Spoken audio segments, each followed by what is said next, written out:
Vereador, eu estava acompanhando uma situação que inclusive vai render um conteúdo para nós de jornalístico, que é sobre o piso dos servidores da saúde.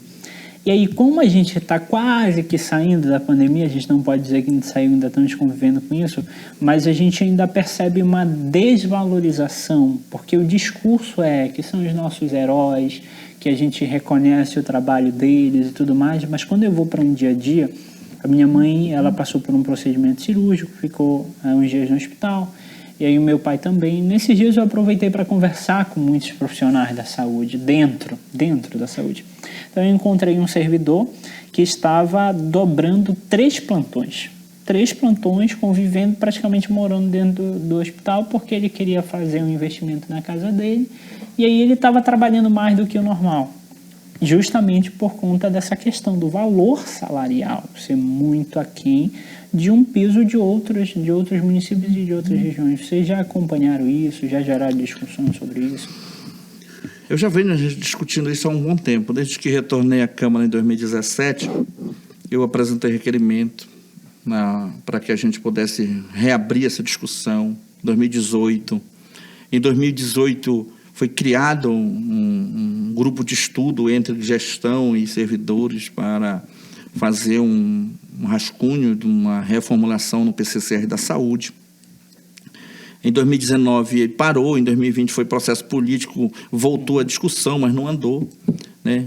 E o ano passado houve esse comprometimento, até porque o prefeito que aí está, na sua campanha, aí no seu programa de governo, ele prometeu isso ao servidor da saúde. E até engariou os votos dentro dessa questão. Hoje, Marlon, o salário da maioria, principalmente dos cargos mais baixos de saúde, está baseado em R$900, o que não estão ganhando isso porque no país diz que nós não podemos ganhar menos do que o salário mínimo. Então, só por isso eles estão ganhando o salário mínimo, né? Aí tem os descontos. Aí tem os descontos, tem previdência, tem pessoas que têm consignado, então a pessoa vai lá para baixo, realmente, é essa questão. Então, o que é que nós precisamos? Fazer uma correção imediata.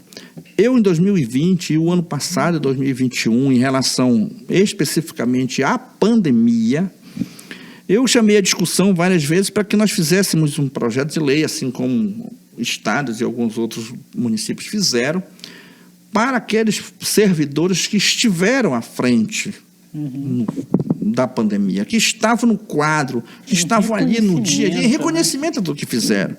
Porque, não adianta eu bater palma, eu postar no Face, não adianta eu dizer que o cara é herói, se quando aquele cara que eu digo que é herói, ele retorna para a casa dele, ele está preocupado se o filho almoçou, se o filho jantou, se vai ter ou não café amanhã, ele não tem. Primeiro, esse servidor que vai cuidar de vidas, e vai cuidar de vidas que estão com dificuldade, ele tem que sair da casa dele tranquilo, para que ele possa exercer a sua função, sem se preocupar com o que ficou lá.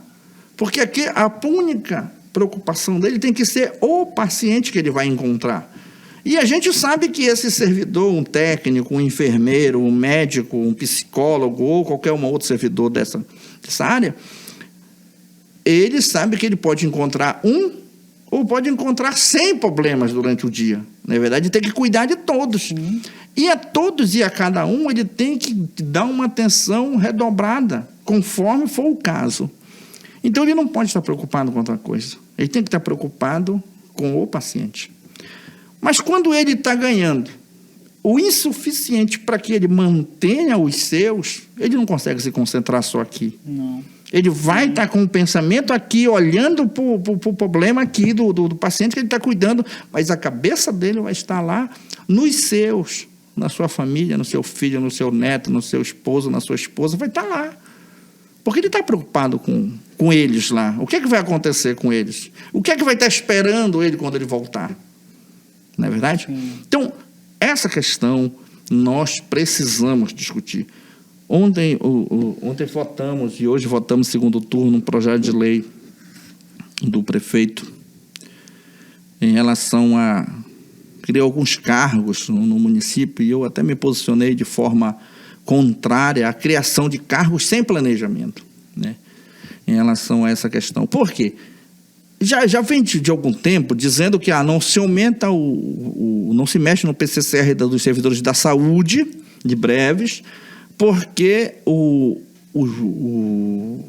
limite prudencial da lei de responsabilidade fiscal, ela é todo consumida pela questão da educação, da folha da educação.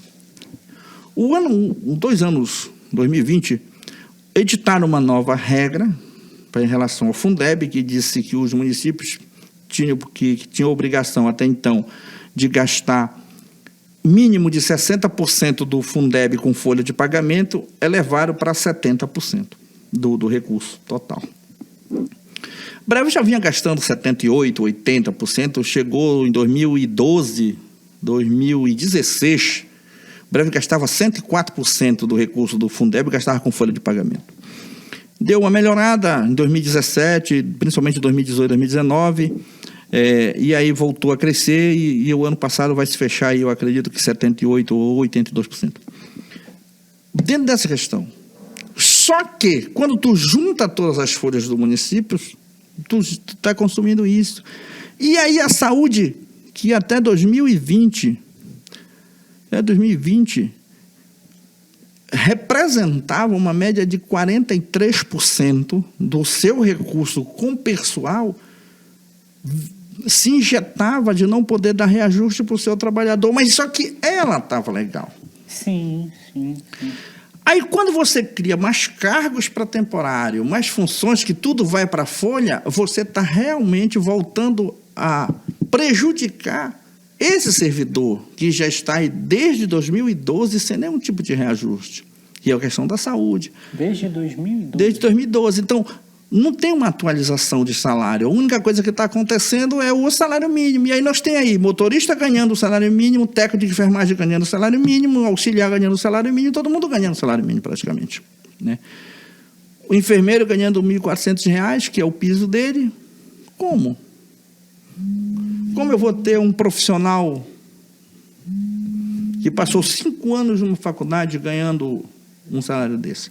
Então, nós somos o município que pior paga na saúde. Sério, no Marajó? Aqui nessa nossa região, nós temos o que pior paga. Nós precisamos urgentemente mudar essa realidade, para que a gente tenha um profissional bem remunerado, para que ele possa ter uma dedicação maior a essa questão. Sim. Que ele possa cumprir a sua carga horária, que for de 12, que ele volte para a casa dele, que descanse e que volte depois de 12 ou de 24, conforme for o seu plantão. Mas que ele não possa ficar um plantão atrás do outro, porque ele chega no esgotamento físico e psicológico, que ele não vai conseguir dar um bom atendimento. Não vai conseguir dar um bom atendimento. E aí não é culpa o profissional, é culpa a gestão mesmo, né? Por conta dessa questão. Porque ele só está fazendo aquilo porque ele precisa manter a sua família. Então, são coisas, sabe, Marlon, que a gente precisa debater de forma muito clara, sem essa questão do viés político ideológico de que tu é de um lado e tu é do outro, mas numa questão de tu enfrentar o problema, olhar para ele, entender ele e dizer que ele precisa ter solução. Tu não pode olhar para o servidor como teu inimigo. O maior patrimônio de uma administração é o servidor público. Tem outro, o maior parceiro de uma gestão é o servidor público. Se ele está contente, a gestão vai ser bem vista, porque ele vai atender bem. Sim. Se ele está descontente ou se ele está sem condições de exercer as suas funções normais, ele vai atender mal. E a repercussão vai ser negativa. Então, a gente precisa, o prefeito precisa disso, a secretária precisa sentar em relação a isso e mostrar que tem interesse de melhorar as condições de vida do trabalhador da saúde.